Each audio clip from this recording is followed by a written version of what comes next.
Hello dear students, welcome to my YouTube channel. I am Prakash Vadvana. Today in this video we are going to continue the first chapter of class 8 and this is the third part of this chapter. Still if you haven't watched the two part of this chapter then please watch it. I have already put the link of those both the parts in the description box so that you will get that link easily.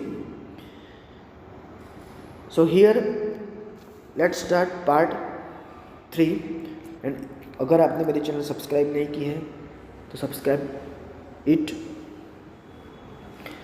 Okay, so let's start. I folded the letter again and slipped it carefully back into its envelope. I kept awake all night. अब letter read करने के बाद author ने उसको fold कर दिया, वापस envelope के अंदर डाल दिया और उस दिन पूरी रात ऑथर को नींद नहीं आई, जगते रहे वो. By morning I knew what I had to do. दूसरे दिन मॉर्निंग में मुझे पता था कि मुझे क्या करना है. कौन बोल रहा है? ये author Michael Morpurgo. I drove into Bridport just a few miles away. मैं कहाँ पे गया? ब्रिडपॉट, जो कि थोड़ा ही दूर था मेरे से. ओके,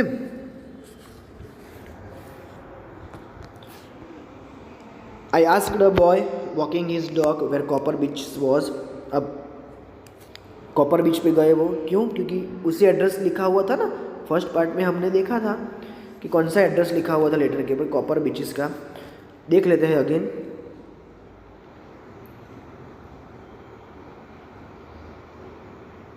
ये देखो यहाँ पे लिखा हुआ है ना, 12 कॉपर बीच ब्रिडपॉट डोरसेट. तो ऑथर वो देने के लिए कहाँ पे गए? कॉपर बीचेस पे गए. और कॉपर बीचेस पे गए तो उन्होंने देखा कि वहाँ पे एक लड़का है, वो अपने डॉग को वॉकिंग के लिए निकला हुआ है. उसको जाके उसने पूछा कि भाई हाउस नंबर 12 कहाँ पे है, और उसने बताया कि यहाँ पे है. और जब ऑथर वहाँ पे गए तो क्या देखा उन्होंने? House number 12 turned out to be nothing but a burned out shell, the roof gaping, the windows boarded up. जैसे ही घर पे पहुँचे तब उन्होंने देखा कि हाउस नंबर 12 टोटली क्या हो गया था? बर्न्ड आउट हो गया था. Burned out means here destroyed by fire. आग की वजह से पूरा का पूरा घर क्या हो गया था? जल गया था स्टूडेंट. ओके, देन रूफ जो था रूफ के अंदर गैपिंग हो गई थी. विंडो जो थी वो बोर्डेड अप हो गई थी. बोर्डेड अप मतलब covered with wooden boards. Wooden के बोर्ड्स लगाए हुए थे विंडो में ताकि विंडो ओपन ना रहे. मतलब पूरा घर जल के खाक हो गया था. Now what happened next? I knocked at the house next door and asked if anyone knew the whereabouts of a Mrs. McPherson. अब जो घर उनका था ना उसके बाजू वाले घर पे गए और वहाँ पे जाके नॉक किया और पूछा कि भाई आप मिसेस मैकफर्सन नाम की किसी लेडी को जानते हो?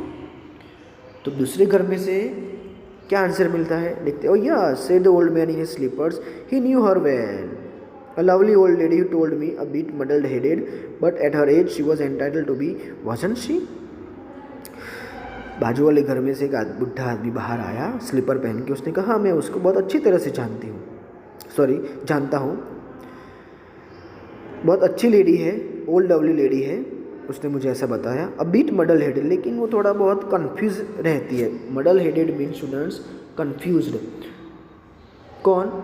जिम की जो वाइफ थी ना उसकी बात कर रहे हैं कि वो ओल्ड लेडी बहुत अच्छी लेडी है लेकिन वो कन्फ्यूज़न में रहती है. शायद उसकी एज की वजह से कन्फ्यूज़न में रहती होगी वो. 101 ईयर्स ओल्ड, 101 ईयर्स की है वो. She had been in this house when it caught fire. No one really knew how the fire had started but it could well have been candles. वो इसी घर में थी जब ये घर के अंदर आग लगी और किसी को नहीं पता था कि आग किसकी वजह से लगी, लेकिन लोगों का ऐसा मानना है कि शायद कैंडल्स की वजह से आग लगी थी. Because she used candles rather than electricity, because she always thought electricity was too expensive. अब वो बोल रहा है कि कैंडल्स की वजह से आग लग गई थी. क्यों? क्योंकि वो जो लेडी थी ना जिम की वाइफ कुन्नी, वो इलेक्ट्रिसिटी तो यूज़ ही नहीं करती थी, क्योंकि उसके लिए इलेक्ट्रिसिटी क्या है, बहुत ही महंगी है, इसलिए वो घर में इलेक्ट्रिसिटी स्टार्ट ही नहीं करती थी, कैंडल से ही घर में सब कुछ देखती थी। Okay, the fireman had got her just in time. She was in a nursing home now, he told me. Burlington House on the Dorchester Road on the other side of town. Fireman जो आग बुझाने आए थे उन्होंने वो lady को time to time बाहर निकाल लिया, और अभी वो लेडी कहाँ पे है, नर्सिंग होम में है। उसने मुझे ऐसा बताया, बर्लिंगटन हाउस, डॉर्चेस्टर रोड पे जो बर्लिंगटन हाउस है ना, वहाँ पे एक नर्सिंग होम है, वहाँ पे उनको रखा गया है, और ये कहाँ पे है, टाउन के साइड में ही है। ओके स्टूडेंट्स, तो अब ऑथर ये क्या कर रहा है, उसको मिलने के लिए जा रहा है, किसको, जिम की वाइफ को। आई फाउंड बर्लिंगटन हाउस, मैंने बर्लिंगटन हाउस फाइंड कर लिया, नर्सिंग होम इजीली मैंने फाइंड कर लिया। There were paper chains up in the hallway and a lighted Christmas tree stood in the corner with a lopsided angel on top.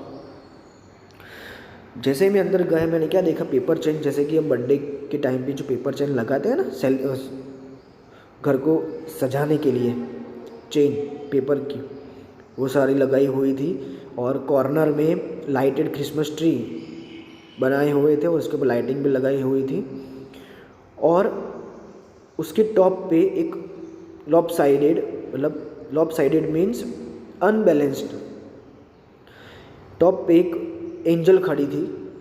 और मैंने उसको पूछा कि I said I was a friend come to visit Mrs McPherson to bring her a Christmas present. मैंने उसको बोला कि मैं मिसिस मैकफरसन का फ्रेंड हूँ, मैं उनको मिलने के लिए आया हूँ, उनके लिए क्रिसमस प्रेजेंट लेके आया हूँ। I could see through into the dining room where everyone was wearing a paper head and singing. और मैंने डाइनिंग रूम में मैंने देखा तो वहाँ पे सबने हेड पे पेपर हेड पहनी हुई थी और सब लोग गाना गा रहे थे। इसका मतलब स्टूडेंट्स उस दिन क्या थी, क्रिसमस ही थी।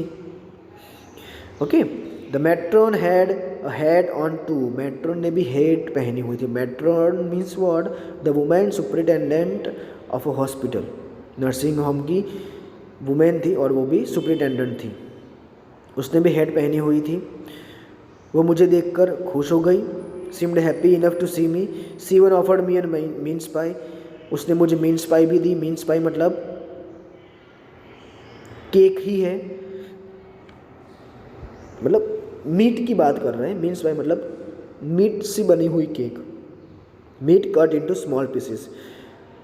और फिर what happened, she walked me along the corridor के पास ले गई मुझे। Mrs McPherson is not in with others, she told me, उसने मुझे बताया कि मिसिस मैकफरसन है ना, वो हमारे साथ नहीं है आज।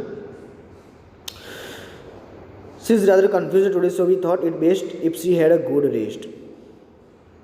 आज वो है ना थोड़ा कंफ्यूज दिख रही थी, इसलिए मैंने सोचा कि हमारे साथ रखे से अच्छा है कि उनको थोड़ा बहुत रेस्ट दे, इसलिए वो रेस्ट कर रही है।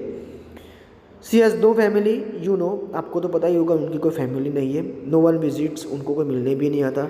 सो I am sure she will be only too pleased to see you, तो मैं श्योर हूँ कि आज आप उनको मिलने आए हो ना, तो वो आज बहुत ही खुश हो जाएंगे आपको देख के। She took me into conservatory with weaker chairs and potted plants all around and left me. मुझे कहाँ पे ले गई वो, कंजर्वेटरी रूम में।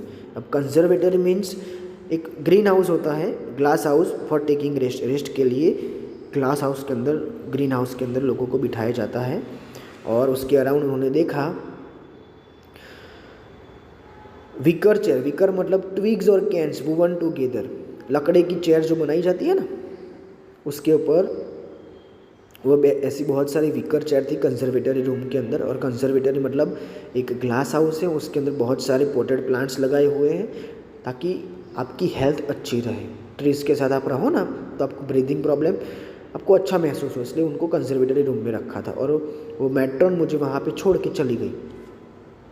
मैंने देखा कि the old lady was sitting in a wheelchair, her hands folded in her lap, she had silver white hair pinned into wispy बन।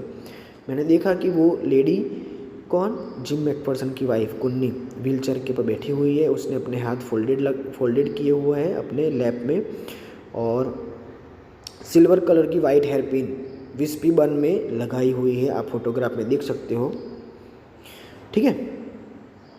और मैंने देखा कि वो गार्डन के बाहर देख रही थी. She was gazing out at the garden. Hello I said, मैंने कहा हेलो, कैसे हो. She turned and looked up at me vacantly. मेरे सामने टर्न किया और एक बार देखा उन्होंने. बट कैसे? वैकेंटली. वैकेंटली मीन्स थॉटलेसली, ब्लैंक, बिना कुछ सोचे. हाँ, बस ऐसे ही, हाँ देख लिया, ओके. हैप्पी क्रिसमस कुन्नी, आई वेंट ऑन. वापस मैंने बोला कि हैप्पी क्रिसमस, आपको क्रिसमस की बधाई. I found this, I think it's yours. मैंने बोला कि ये बॉक्स आपका है, मैंने उसको फाउंड किया है. As I was speaking, her eyes never left my face. I opened the tin box and gave it to her. जब मैं बोल रहा था ना, तब उसकी आंखें never left मेरे फेस की तरफ नहीं थी.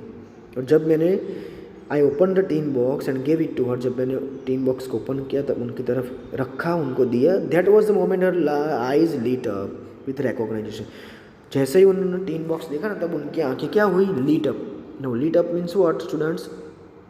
Became bright with happiness, excitement. खुश हो गए वो. जैसे ही टीन बॉक्स देखा ना, कौन खुश हो गया? कुन्नी, जिम मैकफर्सन की वाइफ. जैसे उन्होंने उसको पहचान लिया हो ना, वैसे. ओके. और उनका फेस दूसरा क्या हो गया? Suffused. Suffused means glow of happiness spread all over her face. उनके पूरे के पूरे फेस पे हंसी छा गई, हैप्पीनेस छा गई.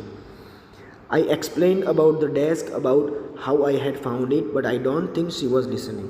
मैंने फिर सब कुछ एक्सप्लेन किया कि मुझे डेस्क कैसे मिला, कैसे फाउंड किया, लेकिन मुझे ऐसा लग रहा था कि वो मुझे सुन नहीं रही है.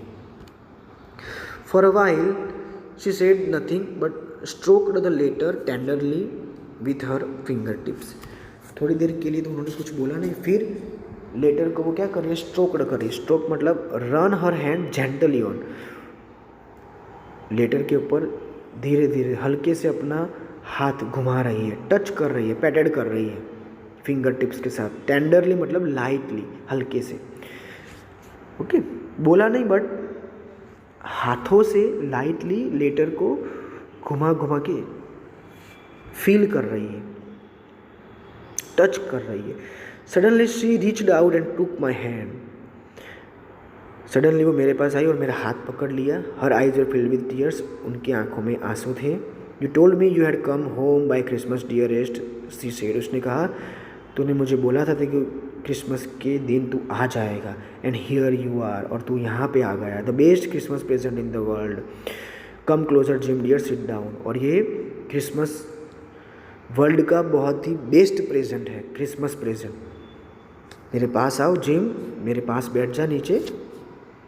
I sat down beside her and she kissed my cheek. मैं उनके पास बैठ गया नीचे बाजू में और उन्होंने मुझे गाल पे किस किया. I read your letter so often, Jim, every day. Gym, मैं तेरा लेटर हर रोज़ रीड करती हूँ. I wanted to hear your voice in my head. मैं तेरा वॉइस वापस सुनना चाहती हूँ मेरे हेड के अंदर. It always made me feel you were with me. और जब मैं लेटर रीड करती हूँ ना, तब मुझे ऐसा फील होता है कि तू मेरे साथ ही है. एंड नाउ यू आर, और अब तू यहाँ पे आ गया है. Now you are back, you can read it to me yourself. अब तू वापस आ गया तो एक बार मुझे ये लेटर सुना, मुझे तेरी आवाज़ सुननी है. Would you do that for me? क्या तू वो मेरे लिए करेगा Jim dear? I just want to hear our voice again. मुझे वापस तेरी आवाज़ सुननी है. I had love that so much. क्यों? क्योंकि मुझे तेरी आवाज़ बहुत प्यारी लगती है, बहुत अच्छी लगती है. And then perhaps we will have some tea. और फिर उसके बाद हम लोग चाय पियेंगे. And I have made you a nice Christmas cake marzipan all around. और मैं तेरे लिए क्रिसमस केक भी बनाऊंगी marzipan. I know how much you love marzipan. और मुझे पता है कि तुझे वो केक कितनी अच्छी लगती है. ओके स्टूडेंट्स, तो यहाँ पे ये पार्ट ख़त्म कर दिया हमने और ये चैप्टर भी हमने ख़त्म कर दिया है. और किसने लिखा है? ये माइकल मॉर्पुन को. तो आप, आई होप आप लोगों को समझ में आ गया होगा ये चैप्टर कि ये जो कुन्नी है ना, जिम की वाइफ, उसको तो ऐसा ही है कि ये जो विजिटर आया है मुझे मिलने के लिए, वो कौन है? उसका हस्बैंड जिम. बट सच में ये कौन था? राइटर था, ऑथर. बट उसकी वाइफ पहचान नहीं रही है. अब राइटर ने उनको ये भी बताया कि मुझे रोल टॉप डेस्क मिला, मैंने फाउंड किया, मैंने ख़रीदा उसमें से मुझे ये लेटर मिला, फिर भी वो समझ नहीं रही है। इसका मतलब या तो वो बीमार होगी, दिमागी हालत उनकी ठीक नहीं होगी, और शायद जिम वॉर में से वापस ना भी आया हो, शायद मर गया हो, और उसने लेटर सेंड कर दिया हो उनको, उसकी वजह से वो शायद उनका जो दिमाग की हालत है वो ठीक ना हो पाई हो। ओके, सो आई होप आप लोगों को ये स्टोरी अच्छे से समझ में आ गई होगी। So if you like this video then please like it, share it, and अगर आपने मेरे चैनल सब्सक्राइब नहीं किया है तो सब्सक्राइब करो, ताकि एड्स चैनल के जो नए वीडियोज़ मैं बनाने वाला हूँ उसकी नोटिफिकेशंस आपको मिलती रहे। Thank you very much.